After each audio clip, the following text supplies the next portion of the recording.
When I talk about destination weddings, for me, it's all about logistics. We now have over 90% RSVP rates on destination weddings. It is insane how many people want to attend a destination wedding. For the couples who are thinking, I'm gonna have a destination wedding and invite everyone and then be like, oh no, a lot of people won't come. They're coming.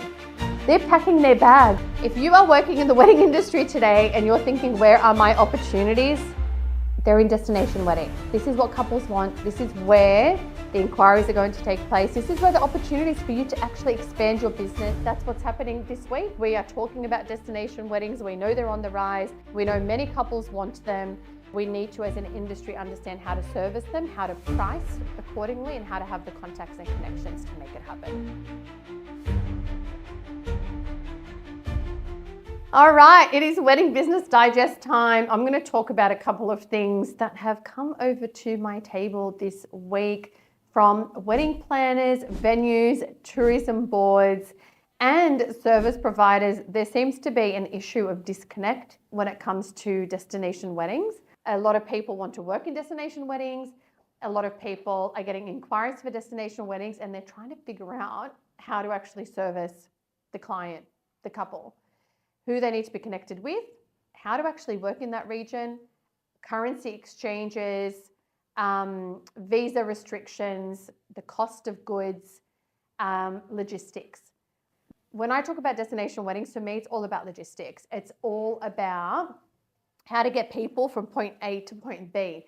And generally, when you're part of a destination wedding, it's not just about the couple, it's about the guests also getting from point A to point B and getting all of the product and services required to that location. So the big opportunity in the wedding market today is destination weddings. We know this, the industry is doubling year on year.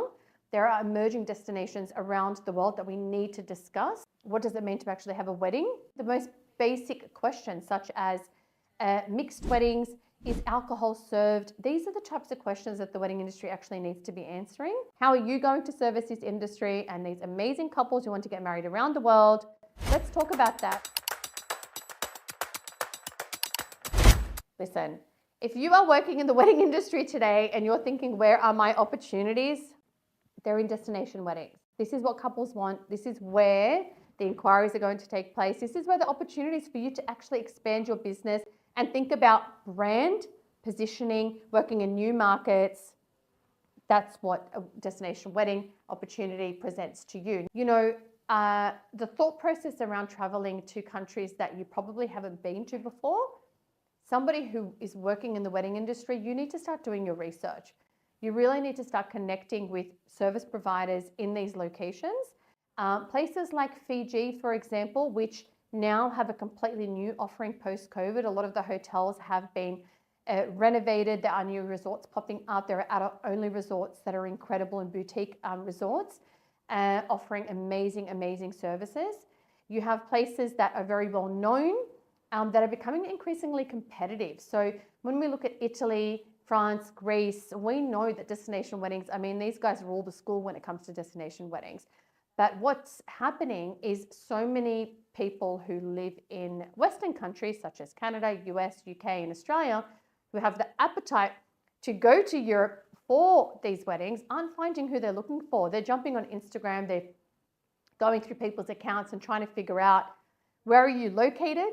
Because Italy has 7 main locations for destination weddings. So where are you actually located? Can you actually do my wedding? Can you speak English, for example? So basic questions around language, local customs and culture, and understanding of that, because again, we have planners in Sydney, for example, who are doing destination weddings in Italy. One question, can you speak the language? Do you have the local contacts? So this is where the opportunity lies for businesses. Do you actually know enough about destination weddings to be planning them? If you want to be working in this market, are you doing your research? Are you connected with local service providers in the markets you want to work in? So if you are, for example, in the US and you want to be doing mainly destination weddings in the Caribbean, Mexico, and South America, Latin America, do you have the right contacts and connections? And are you talking about that? And are you actually working within a network that makes sense for that market? And then really understanding the price points, because quoting for a local wedding versus a destination wedding is a completely different beast. And you need to understand that you cannot be pricing based on your local currency for something that is on the other side of the world that may cost something entirely different. If you are working in Indonesia, the Philippines, Fiji, for example, Thailand, the prices are super, super different to working in Italy and France. So pricing is very important. Understanding local customs and cultures and connections is so important. The value of a destination wedding and what that brings, because it's generally a multi-day event. It's generally a multi-experience event. So it goes and runs over 2 to 3 days. That's what's happening this week. We are talking about destination weddings. We know they're on the rise. We know many couples want them. And we need to, as an industry, understand how to service them, how to price accordingly, and how to have the contacts and connections to make it happen. Now, if you want to be working in local destination weddings, then I would be connecting with venues and service providers in your local market, utilizing the Wedded Network to actually get us to do the work for you. And destination weddings, of course, if you are interested, culturally in different markets, different regions, it is about research, it is about connection. Without those connections, you will not be able to service the inquiries that come through. And guess what? Probably not receive the inquiries, because from a consumer perspective, these couples are checking out your Instagram going, oh, this is somebody who just does local weddings. Do you want them thinking that way? You need to shift your content strategy, your marketing strategy, and your focus to actually attract the couples that you want. And we can assist you in doing that through the Wedded Network. That's why we've set it up. It's to make magic for your business and to give you those opportunities that you know are sitting there but don't really know how to access. That's what it's about.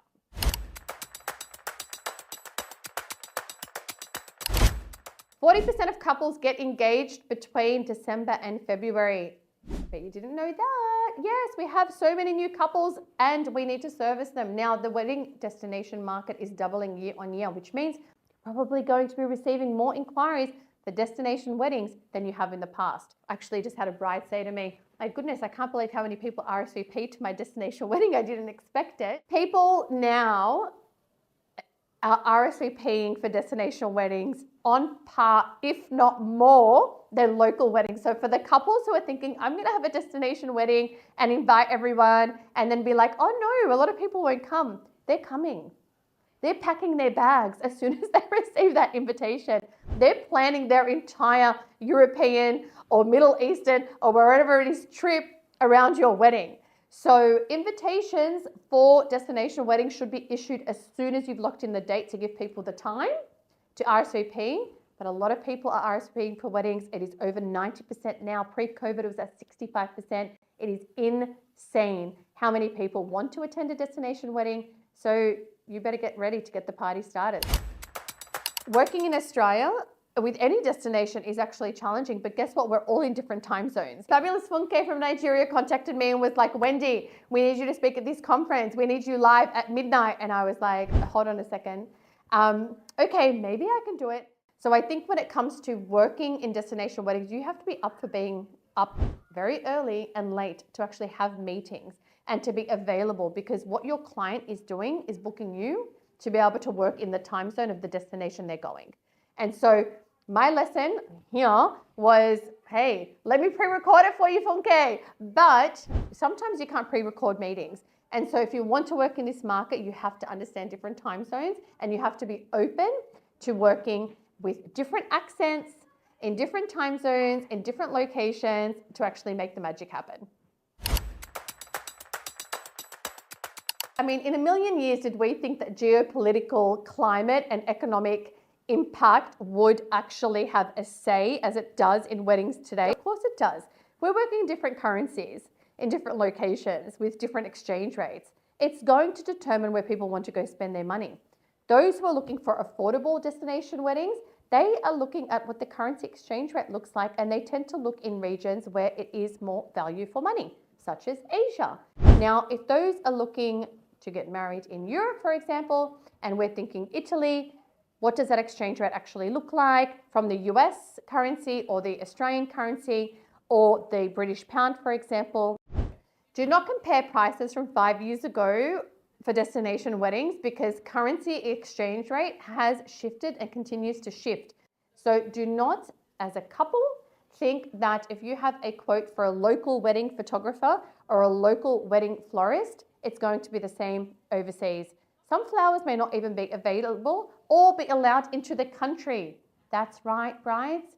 Destination weddings have limitations around food produce, around anything that is a fresh good in terms of what can be brought in and out of the country. All of these things need to be considered when it comes to planning a destination wedding, starting with how much is it going to cost me? Destination weddings once upon a time were the diaspora going back to homeland having a wedding. That's what destination wedding was. It was like, well, I'm going to go back to Vietnam because my family's there and have my wedding there. I'm going to go to India. I'm going to go to, Greece or wherever it is. Then came the wave of, hold on a second, I'm not Italian, but I do love Italy. So can I have my wedding here? And so the thought process around that was, who's going to be able to deliver that for me? I don't speak the language. I'm not from here. I don't have any local contacts. I need the service providers and the experts to actually bring this to life for me. And so this is where the market's actually unfolded. So there is still a huge diaspora. As I mentioned earlier, the Nigerian diaspora who want to be able to go back to Nigeria and have these weddings, and the industry recognizing, well, hold on, the grooms from the UK, the brides from the US, and they're coming to Nigeria to have their wedding. Amazing. Let's focus on that as a low-hanging fruit from an industry perspective, but also there are many couples having their weddings in India or in Indonesia who are by no means related to the land. They love traveling there.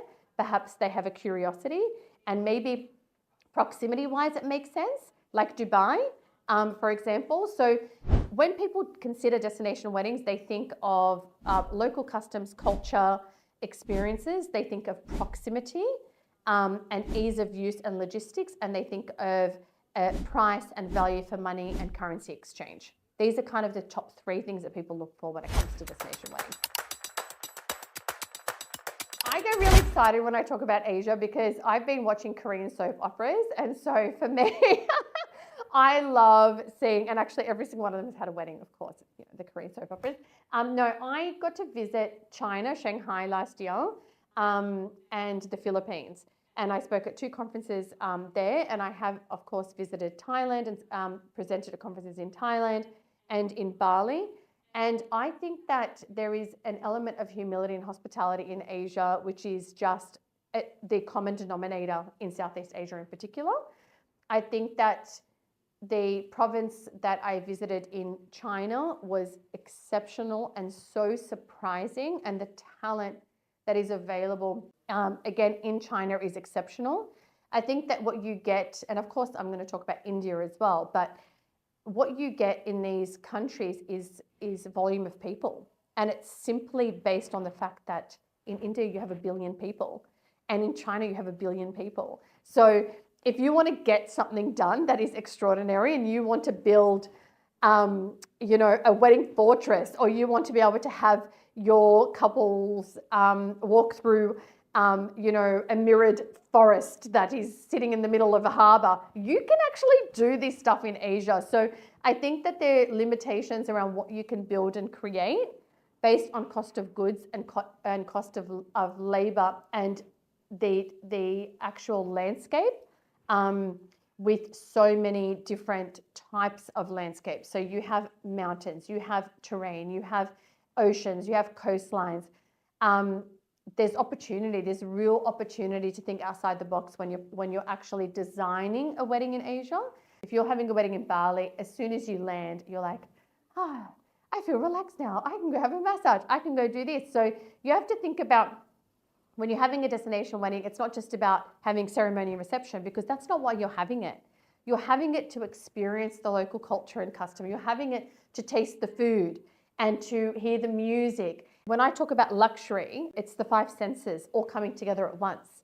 It's the taste, it's a see, it's a sight, it's a smell, it's all of those things. And in Asia, the flavors are there. Your eyes are spoiled, your ears are spoiled, your taste buds are spoiled. So that's what's so fascinating about Asia, and the fact that there is a service-oriented community. And there is we just mentioned sustainable weddings. Asians by nature are very sustainable. This is a underlying, 5,000-year-old thought process around you don't waste things and you don't throw things on the ground. And, you go to Japan or Singapore, and you can't just litter. It's just not part of their culture. So I find from a respect of environment that is innately something that is within a lot of Asian culture. Asia, in essence, is anyone who has an appetite for cuisine and for culture. That's what Asia is about. I also think that the people are very resourceful, respectful, and hospitable. I think that the land lends itself to sustainability, and a lot of the resorts are really considering that, and not just to tick, a box. I really think that inherently the people are that way inclined. And if they aren't, so for example, I visited Chennai in India, which is in the south. And so there are people that are coming into the community and actually teaching students on ecological practices for the ocean. And so now art is being produced around that, which is now being, workshopped around the actual community and around events. So all of these things matter. I think that when you're talking about destination weddings, that they're very costly to the environment, because you have 100 people jumping on a plane to go from point A to point B. So we need to think about, when it comes to sustainability, where we can go and where we can travel, where we can give back. There are certain resorts in Indonesia, for example, where you can actually go and you can plant a tree as a gift for the couple in the local community to give back because you've attended a wedding there.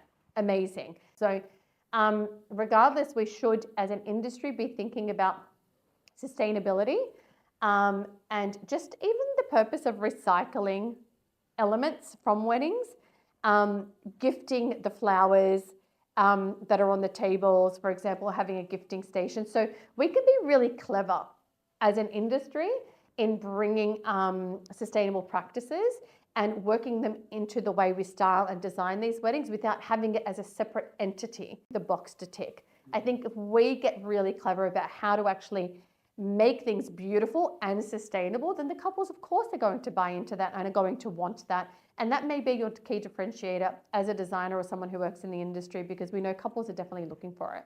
Now, for those planners who focus purely on the wedding experience, I would definitely be looking to partner with local DMCs and hotels, because with every destination wedding, you have guests who want to come and stay and play. And the more you know about the regions you want to be working in, potentially even visiting, doing those site tours, having us at Wedded Wonderland and as part of our network connect you with the venues, the local planners and the local partners, will make life easier.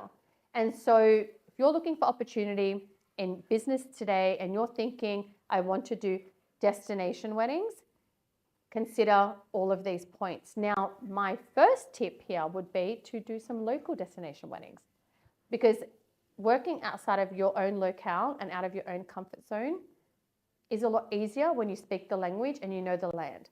So if you can start building up the confidence, if you are a planner, you're a photographer, you're a designer, and you're thinking, I want to start entering into this market, first step would be local destination and knowing how to work outside of your own A team of service providers, because you may need to work with different people and in different dynamics, and then an international wedding. And that way you're basically building up those building blocks towards the global wedding market. Want to learn more about how to actually work in the destination wedding market and try and figure out what couples are thinking and where the opportunities lie? Head over to the Wedded Network to have a conversation about this amazing topic. Let's go.